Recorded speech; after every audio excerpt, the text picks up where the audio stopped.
Makailang beses na umanong sinubukang kausapin si Dasmariñas City Representative Kiko Barzaga tungkol sa posible niyang kaharapin ayon kay House Deputy Speaker Janet Garina. Matatandaang 2 beses nang sinuspinde ang kongresista nang tawagin niyang Crocodile Farm ang plenaryo ng Kamara sa kanyang vlog. Narito ang report. May chance sa umanong ma-expel o tuluyang masipa sa pwesto bilang miyembro ng Kamara si Dasmariñas City Representative Kiko Barzaga ayon kay House Deputy Speaker Janet Garina.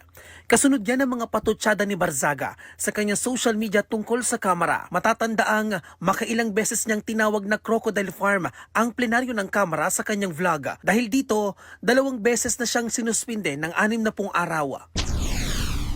Well, with the voluminous cases pending, no? Alam ko kasi ang daming reklamo, I'm not sure ilan yung cases against him before the Committee on Ethics. I am also aware that there are a lot of cases filed against him in various courts. So sa dami noon, may possibility pa rin yan. Sabi pa ni Garina, parang laro lang umano at hindi siniseryoso ni Barzaga ang kanyang trabaho bilang kongresista. Ilang beses na rin nilang sinubukang kausapin ang mambabatas tungkol sa posibleng kaharapin nito. Sa ngayon ay hinihintay pa rin nila ang desisyon ng Ethics Committee kaugnay sa mga reklamo laban kay Barzaga. The problem with Congressman Barzaga is that he wants so much attention, no?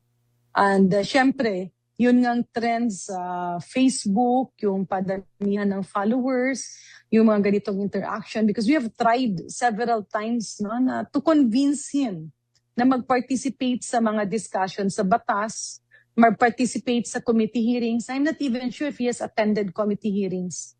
Even in the plenary and in budget deliberations. Kaya lang wala siyang patience doon. Sa panuntunan ng Kamara, maaaring patawan ng isang miyembro ng censure o reprimand na dapat sang-ayunan ng mayorya. Kinakailangan ng 2/3 votes mula sa House members para tuluyang masuspinde o maalis sa pwesto ang isang mambabatas.